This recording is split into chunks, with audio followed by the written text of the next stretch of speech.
الرجيم بسم الله الرحمن الرحيم يا أيها الذين آمنوا لا تسألوا عن أشياء إن تبد لكم تسؤكم وإن تسألوا عنها حين ينزل القرآن تبد لكم عفى الله عنها والله غفور حليم قد سألها قوم من قبلكم ثم أصبحوا بها كافرين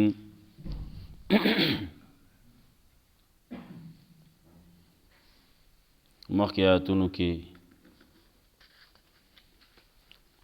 تذکرہ کولا د ښکار چې کله تاسو حرم کیئ یا په احرام کیئ نو په هغه حالت کې ښکار به نه کوئ د وچوب ښکار په محرم باندې یا احرام کې دی نو په هغه باندې حرام دی کله چې د احرام نه وځئ یا د حرم نه وځئ نو بیا ښکار کولی شئ دغه حالت کې که چا ښکار وکړو هغه څیز یې مړ کو یا داسې حال ته ورساو چې هغه د خپل حفاظت نه ووت ګرځېدی نشي اولتی نشي ځان د خلکو نه بچ کولی او خلاصولی نشي نو دا هم په مرګ باندې حساب دی د هغې حساب کتاب هم کولی کېږي په ده باندې د هغې جرمانه به راځي جرمانه به د هغې ورکوي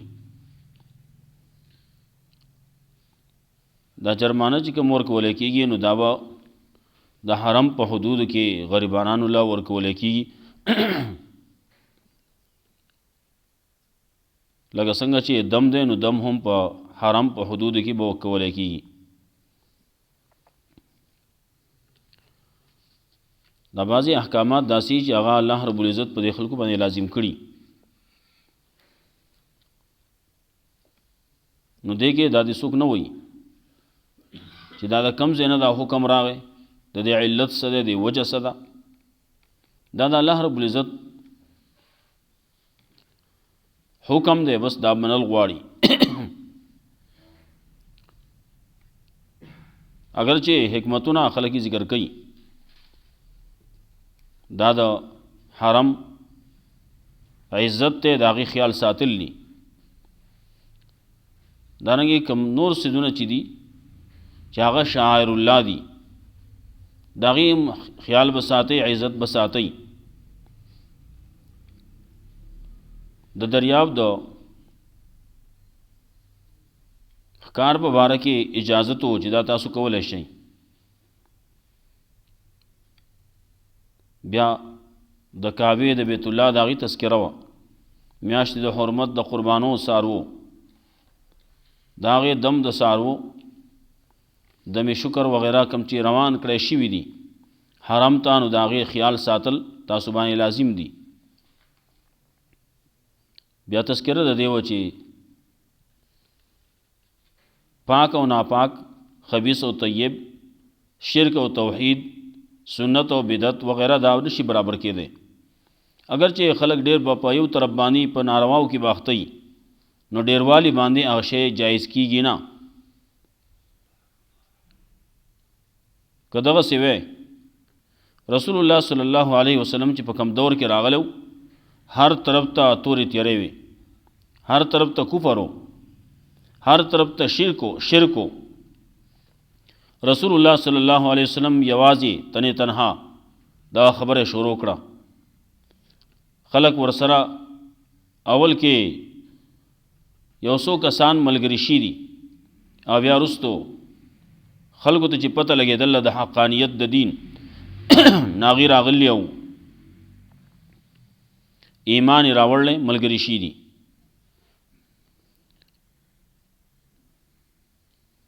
د آیاتونو کې تذکره د دې کوي چې بې ځایه تپوسونه مه کوئ بعضې خلک وچ پوچه تپوسونه کوي بې ځایه تپوسونه کوي چې څه فایده یې نه وي دغسې تپوسونه کوي نو الله رب العزت د هغې نه منع کوي چې بې ځایه تپوسونه مه کوئ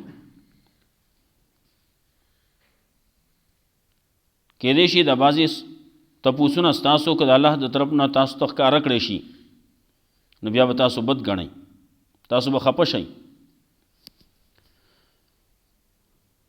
مخکې خلکو هم بعضې تپوسونه کول، بیا آخر حد ته دې ته راورسېده چې هغې نه انکار شروع کو. بیا تذکره د دې به کوي چې مخکې د جاهلیت په دور کې خلکو بعضې کارونه به کول، بحیره، صاحبه، وسیله، حام، دا څاروي دا به د غیر الله په نوم باندې پرېښودو، هغې له به ورکول، هغې ته به خوشي کول، د هغې تذکره کوي، دې ته به دا به ثواب ګڼو. الله رب العزت وایي دا ټول ناجایز څیزونه دي، الله د دې اجازت نه دی ورکړی.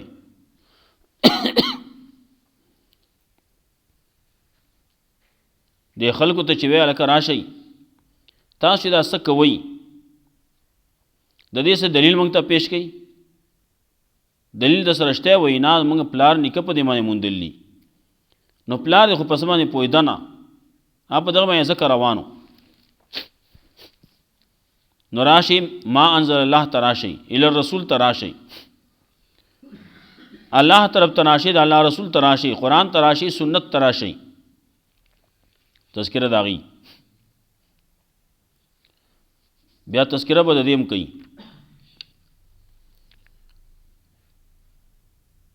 اے مومنانو ستاسو باندې خپل اصلاح لازم ده، خپل اصلاح کوئ.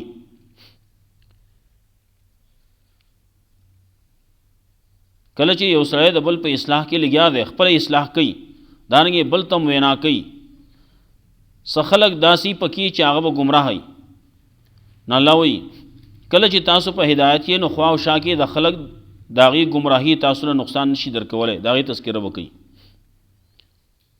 بیا ورپسې آیاتونو کې یو خاص واقعه ده، د هغې تذکره به کوي.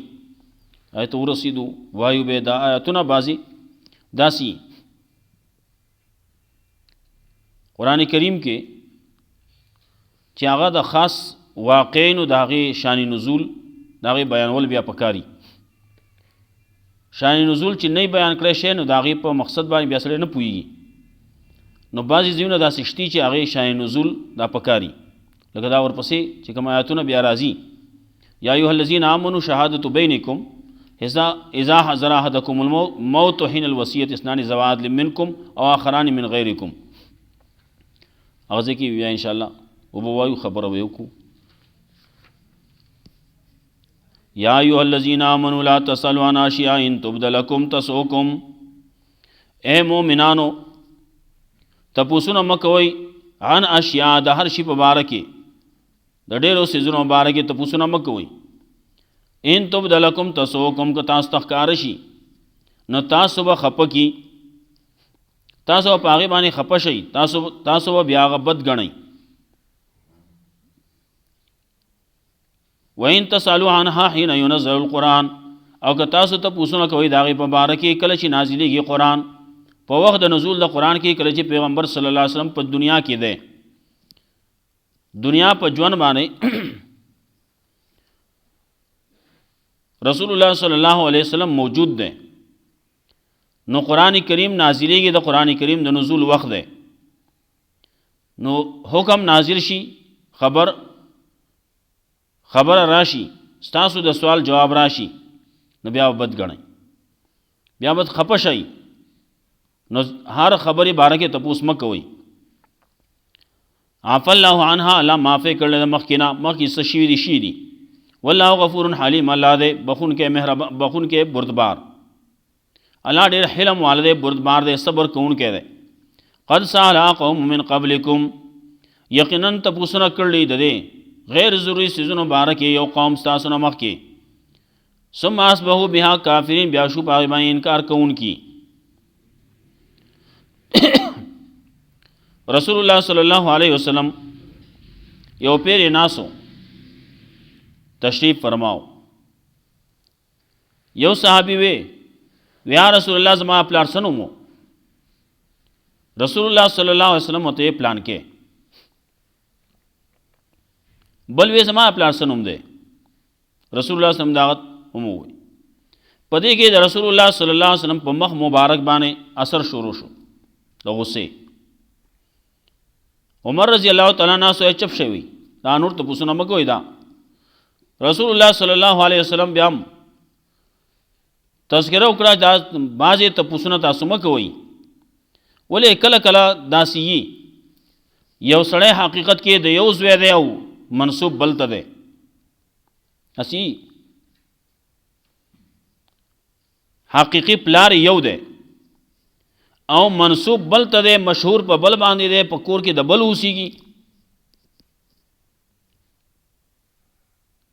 لکه دې دور کې پلار حقیقت کې یو دی او هغه ورکړل بل چاله، یا بعضې نور طریقو باندې کوم چې پیدا شي غیر شرعي طریقې باندې، نو پلار یې نه معلوم، لیکن هلته کې پلار یې یو مقرر کړلی زه دا پلان کې زوی شو. لیکن چې تپوس کېږي د پیغمبر نه، نو پیغمبر خو ځان بیا خبر نه کوي که نه، هغه د الله د طرف نه ورته راځي ویلی کېږي چې دا پلان کې زوی دی. نو که هلته کې حقیقتا هغه پلار نوم یې واغستوله چې دا پلان کې زوی دی، نو بیا به خفه یي که نه، دا له کار مه جوړوئ. وچ پوچه دغسې دا هغه وخت دپاره خبره وه. دغسې بې ځایه تپوسونه مه کوئ. دا بې ځایه تپوس دی زما پلار څه نوم دی، بس کم چې دی ښکاره باندې کم چاته چې مشهور دی هغه دی، بس خبره خلاصه ده. یو پیر رسول الله صلی الله علیه وسلم حجۃ الوداع په موقع باندې وی هلکه تاسو باندې حج فرض دی. یو تنو هغه یا رسول الله هر کال رسول الله صلی الله علیه وسلم د مخ بل طرف ته واړو. بیا یې وی هر کال فرض دی.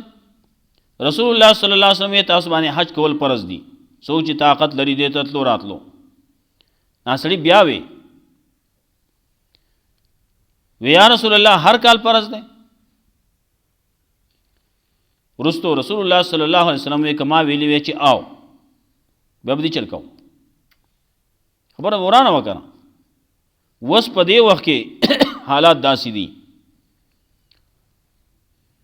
هلته کې خلک راتلی نشي، او چې ته د ټولې دنیا د هر یو مسلمان په مخه کې او بوی ځای هلته کې حج به کوي، دا به ځای کمځي کې.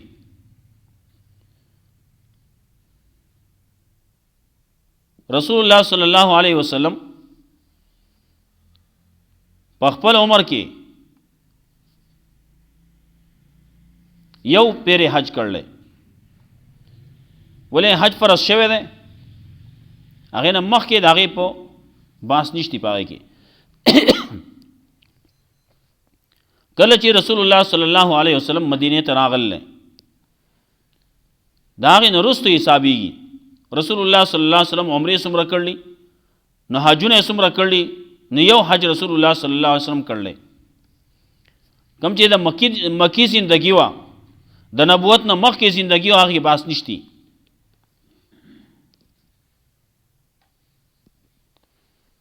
نو رسول الله صلی الله علیه وسلم یو حج کړلی و. دا ویلی شوي دي زموږ ته په دین کې چې په عمر کې یو پیر حج کول چې سړی تلو راتلو طاقت لري، نو یو فرض دی بس. کم یو سړی چې طاقت لرلی شي د تلو راتلو خرچه، دلته کې چې کم بچی پاتې کېږي د باندې چې د چا نفقه ده، خرچ خوراک د باندې لازم دی، د هغې له خرچ خوراک ورکولی شي او په خپله د تلو راتلو خرچه برداشت کولی شي، نو د باندې حج فرض دی. مخکې تذکره شوې وه.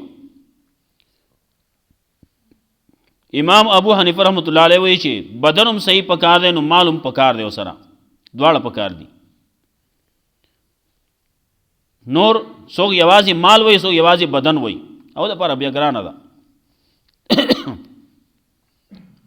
زمونږ امام ابو حنیفه رحمت الله علیه چې کومه خبره کوي من استطاع الیه سبیلا، دا دواړه خبرې د دغه ځای نه راوباسي.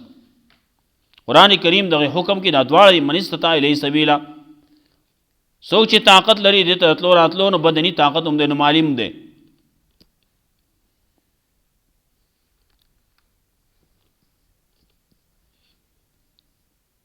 نو خبره ده حج په عمر کې یو پیر فرض دی، نو هغه سړی هر کال به کو، نو دا بعضې سوال په بعضې وخت کې کول نه پکار. کله کله یو بیان شروع وي، یو خبره پکې راشي، دلته کې تن به پکې آواز وکړي دا پلان کې خبره څنګه ده. اگر بعضې ځایونو کې دا هره خبره هغه څوک بیا بیانوي نه، ډېرې خبرې داسې دي چې هغه د بیانولو لایق نه وي، چې هغه سړی په بیان کې وایي، بیان کې نه ویلی کېږي ډېرې خبرې. نو د هرې خبرې داسې په ښکاره باندې تپوس هم نه وي ښه، بعضې خبرې پټې وي که نه، نه پټ په پټه باندې ځان له یوازې حالت کې ځان له تپوس وکړه. نو الله رب العزت وایي تپوسونه مه کوئ د هر شي په باره کې، که تاسو ته ښکاره شي نو بیا به خفه شئ. تاسو مخکینی خلقو هغې تپوسونه کول، مثال په طور باندې مخکې بقرې کې تیر شي، الله ورته وایي غوا ذبحه کوي، نو دی خو په هغې کې تپوسونه شروع کړو دا به څنګه وي، دا به عمر به څومره وي، نو د دې دا به جوتی که نه وي، د دې رنګ به څنګه وي. خبره یې شروع کړه، دی سختوله الله پې سختوله، نو لاړ هلته کافر شو که نه. ثم قست قلوبکم الله ویلي، ثم قست قلوبکم من بعد ذلک ما جعل الله من بحیرة ولا صائبة ولا وسیلة ولا حام. ندی جائز کړي الله، ندی ګرځولي، ندی مقرر کړي الله من بحیرة د بحیرینا، او نه صائبه، نه وسیله، او نه حام. دا الله ندی جائز کړي، ندی مقرر کړي. ولكن الذين كفروا، لیکن هغه کسان چې کفر یې کړل، یفترون علی الله الکذب، جوړی په الله باندې درو. واکثرهم لا یعقلون، اکثر د خلکو نه پوهیږي نه، عقل نه لري.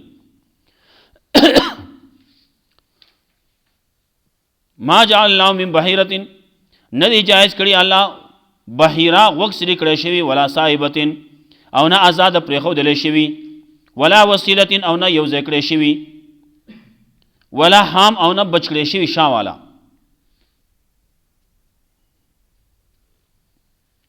عام پښتو کې دغه معنی کولی کېږي. بحیره وکسری کړی شوي، صائبه آزاده پرېښودی شوي، وسیله یو ځای کړی شوي، او حام بچ کړی شوي شا والا.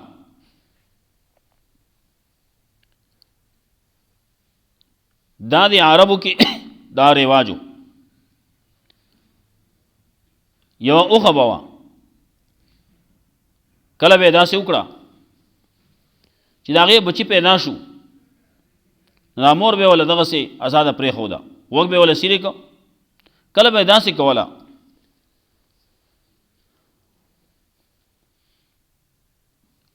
چې نظر به یې ومانه، که زما پلان کار وشو که نه، د پلانکي بابا په نوم باندې به زه اوښه ورکوم، نو هغې به یې دغسې بیا پرېښوده. نو دا بعضې چې دی دا د علامت په طور باندې غوږ به یې وله سیرې که چې دا د بابا ده، ګورئ ښه دا د بابا اوښه ده.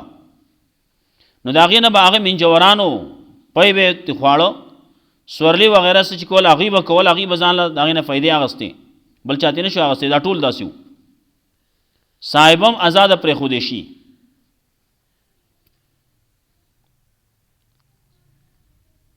نو دې به دا مخکینی چې و دا به یې داسې وکړه چې هلته کې 15 بچي به پیدا شو، نامور به ول ازاده پرېښوده، وی دا بس دا د باباګانو شو، دې خپل کار وکړه. کله وایي 4 بچي هغه به پیدا شو، او هغه به مادې وې. نو بیا چې کله بل به پیدا شو، بچی پیدا شو، نو ده په 15 بچي باندې دا مور به ول ازاده پرېښوده، غوږ به یې وله سیرې که، دې باندې به اوس څوک کار نه کوي ښه دارنګې صاحبه آزاده پرېښودی شي آزاد یې پرېښوده زما پلان کې کار وشو دا به د بابا په نوم باندې دا به د منجوران وي هغو له به ورکوله بل چا نه آزاده به ګرځېده هغه دارنګې وسیله به هغې اوښې ته وې چې یوه اوښه به لنګه شوه هغې به بچی راوړ ماده بل به پیدا شو نو هغه به ماده و نو دا وصلت به اختها دا د خپلې خور سره میلاو شوی نو داسې به وکړه هغه اوښه به واغسته هغه به باباګانو ته د هغې منجورانو ته هغې ته به حواله کړه حام به هغې اوښ ته وې دا پکې نر و دا نور پکې مادې وې هلته کې بحیرتون صاحبتون وسیلتون هغې تا پکې د هغې مؤنث ته وي او حام چې دی نو دا حامی به ورته وي نو دا نرو او دا نور ټول مادې وي نو دې به ځان له یو عادت مقرر کړو چې د دې اوښ نه دومره اوښې بلار به شي نو بس دی به دته بیا څوک څه نه وایي د ده باندې به څوک کار نه کوي بعضې لیکلي لس اوښې چې بلار به شوې دي نو دا د خپل کار پوره کړلی د باندې به اوس څوک کار نه کوي هغه به هم د بابا په نوم باندې پرېښودو منجوران له به ورکړو هغوی به یې خپل کار کو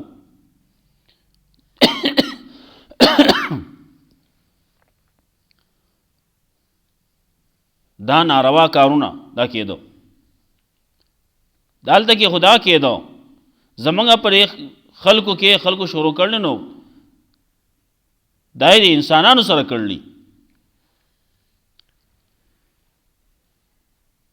الک به هغه له به غوږ سوری کړی هغې کې به ورته والی اچولي چا ته به کونجکې په غاړه کړي وږ ته به وله کونجک اچولي وایي دا څه دی وایي دا د پلانکي بابا بالکی دی وایي که نه دا قصې پکې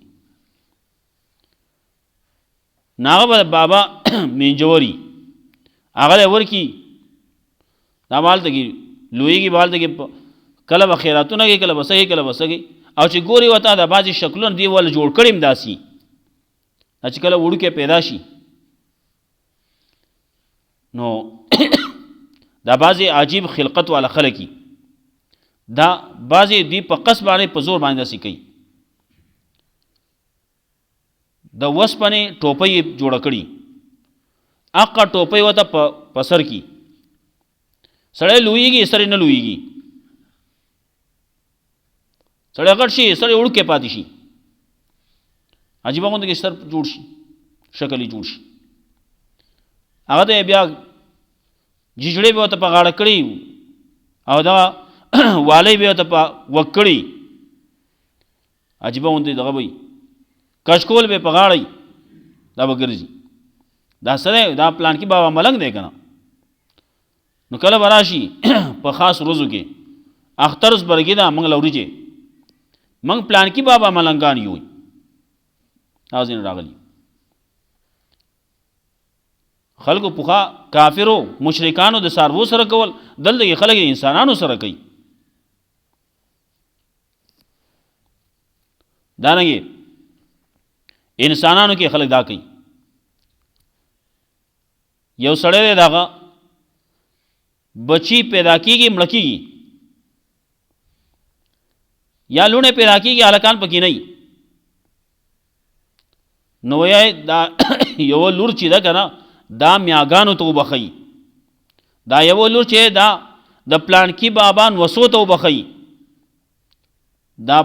دا لور چې ده نو دا د پلانکي بابا ملنګانو ته وبښئ د هغې ژوند تباه کي هغه واخلي هغې ته وبښي نو وروسته چې اولاد پیدا کېږي نو هغه به نارینه پیدا شي وروسته چې اولاد پیدا کېږي نو هغه پایېږي دا د خلکو غلط عقیده غلط نظریه د شرک عقیده وه دې خلکو کې هم وه او اوس پکې هم شته دا بعضې خلک پکې داسې هم شتي دا کسب کوي. دارنګې ملنګ بی چې ګورې وته غټ سنډه بی چې ګورې وته نو هلته کې هغه به قسمه قسم ټوکي به هغه ځان ته اچولي، قسمه قسم ججړې به ځان ته اچولي. بعضې ججړې به داسې امیلونه به داسې چې هغه به نامه ته رسي، بعضې به د هغې نه موږدوي. چا به تسبیح په غاړه کړي، دا څیزونه به یې په غاړه کړي، غټ غټې دانې به دا څه شی دی؟ دا پلانکي بابا ملنګ دی، لوړ به ورسره وي، لوړ ته به یې ټوکې غوټه کړي، چړې به ورته غوټې کړي. دا ته به څوک څه نه وایي. دی چې چېرته ځي ځي به ملنګ څه ته وایي چې قلنګ پینئ که نه، او خلکو وایي که نه ملنګ هغه چې قلنګ پینئ وي. دا د خلکو د دغه انسان نه څاروی جوړ کړلی. ججړې خلک د زنانو ججړې یي، د نارینهو ججړې نه یي. نارینه شړ شاباړ داسې خوند کوي. نه دی به چا به خلک به شته اوس سړو کې داسې شتي والی به یې په غوږ کړي. دا څه شی دی؟ چا به لاکټ غاړې ته اچولی. د انګریزانو کسب کوي. چا به د هندوانو هغه څیزونه غاړې ته اچولي، چا به لاس ته اچولي، بنګړي به یې پلاس کړي. بنګړي چې پلاس کړي هغې ځان له قسمونه دي. چا به د پیتلو بنګړی پلاس کړی. دا څه شی دی؟ وایي دا د پلانکي بابا نښه ده که نه. دا بل پکې څه شی دی؟ دا تور دا خو د نظر د پاره دی، نظر پې نه لګي. دا بل چې دا څه دپاره دی؟ وایي دا خو لاس برېښېدلی دا د هغې دپاره دی. وایي دا ټولې د شرک عقیدې دي. چا به بندونه په غاړه کړي، تار به یې غوټې ورکړي او هغه به یې په غاړه کړي. ولې؟ په دې باندې درې ورځې تبه هغه پې تړل لاښه دې خوا نږدې نه شي راتلی. دا حالو نور هم ګڼې قصې دي خلکو دا کړلي. نو دغې انسانانو دا قصې کړلي. نو چا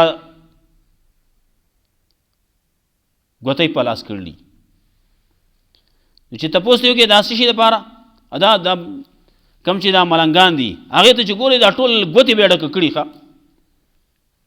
ټولې ګوتې 15 ګوتې دي، نو 15 باندې به په یو لاس کې، نو په دې باندې به 10 ګوتې په لاس په ګوته کړي. په دې بل لاس کې هم 15 ګوتې، نو هغې باندې هم 10 ګوتې په ګوته کړلي. او چا دې نه زیاتې ښه ده چې خپو ته خلک نه اچوي. هغه نه په خپو ګوتو ته مې ګوتې اچول وې. او دا ګوتې دې کې بیا کاڼي دي. دا یو کاڼی چې چا سره یې که نه هغه پسې مال ډېر راځي، او دی به ګرځي په لاره کې به خیر ټولوي. هغه دا مال تا پسې ولې نه راځي؟ په قلار هلته کې کېنی درځي دی پسې که نه. نو دا کسب نشتي. دغه عقیده غلطه ده. دا فیروزه ده، دا پلانکې دی، دا ډینګې دی. او فیروزه به کې بیا ګرانه ده. ولې؟ دا فیروزه هغه ده چې عمر رضی الله تعالی عنه چې چا وجلی و هغه نوم فیروز نوم و. هغه ګوتۍ دلته کې راوسته هغې ګرانه کړه. هغه ملغله هغه کاڼی چې دی ګران کړه. دا فیروزه ده. وایي کله وایي دا چې پیو ته واچې که نه نو پی ورانیږي به نه. دا سخا شی دغه کړلی هغه پیو ته سخا شی واچې نو ورانیږي به نه. پی خو پاک شی دی. کله وایي دا چې دغه سی که نه په دې باندې ویښته کېدی ویښته نه سوځي. وایي دغه نه دلته کې په دې بله ګټه باندې ویښته کېده او اور ورته ماچس ورته ونیسه، نو اور بره زور کوي که کته زور کوي؟ عجیبه خلک یو. اور بره شی سیزي، کته نه سیزي، لاندې ویښ نه سیزي. هغه چې هله سیزي چې زیات شي هغې ته تا ورسي که نه. دا د خلکو خبرې، خلک دوکه کوي. دی باندې دا چل کېږي او دا چې سړي سره که نه خلک پې میني او دا چې نو خلک پې زاګی او دا چې نو دا سړی باندې سحر اثر نه کوي او دا بل چې نو دا کله څه وایي کله څه وایي لګیا دي څه قسمه قسم قصې دي دا ټول د دغې ملنګانو قصې دي حال دغه نو الله وی ما جعل الله من بحیرة ولا صاحبة ولا وصیلة ولا حام ندی جائز کړي الله بحیرہ بحیرہ وګ سره کړي شي ولا صاحبة او نه آزاد پرې خودلې شي ولا وصیلة او نه یو ځای کړي شي ولا حام او نه بچ کړي شي شام والا ولكن الذين كفروا لیکن هغه کسان چې کفر کړل یفترون علی الله الکذب جوړي په الله باندې درو واکثرهم لا یعقلون اکثر د خلکو نه پوهیږي نه وإذا قيل لهم کله چې ویل کېږي دې ته تعالوا راشئ الی ما انزل الله وسد چې الله نازل کړل ویل رسول طرف تراشي قالون دی وای حسبنا ما وجدنا علی آبانا دی پورې دې زموږ د پاره چې مونږ لمغه پاغه باندې پلان خپل او لو کان اباهم لا يعلمون شيئا اگر چې او پلان د دې چې نه پوي د پیس باندې ولا يهتدون نه په هدایتو یا ایو الذین آمنوا علیکم انفسکم اے مومنانو لازم د تاسو باندې خپل اصلاح لا یضرکم من ضل اذا اهتدیتم لا یضرکم ضرر نشي درکولای تاسو ته هغه څوک چې گمراه شوي دي کله چې تاسو په هدایت یې اے لا مرجعکم الله طرف ته تاسو ورګرځیدل دي ټولو فینبئکم بما کنتم تعملون نو خبر بدل کې تاسو په اساس باندې تاسو کوم عمل کاو اټیم زیات تیر شو دا سبب ان شاء الله دې ترجمه مو کو بیا او ورپسې مخه ته آیات هغه کې خبرې دی هغه ان شاء الله بیا وکړو الله رب العزت موږ قرآن او سنت باندې عمل توفیق راکړي کم چې شرکیات دي کفریات دي بدعات دي رسومات دي الله دې موږ دا غي نو ساتي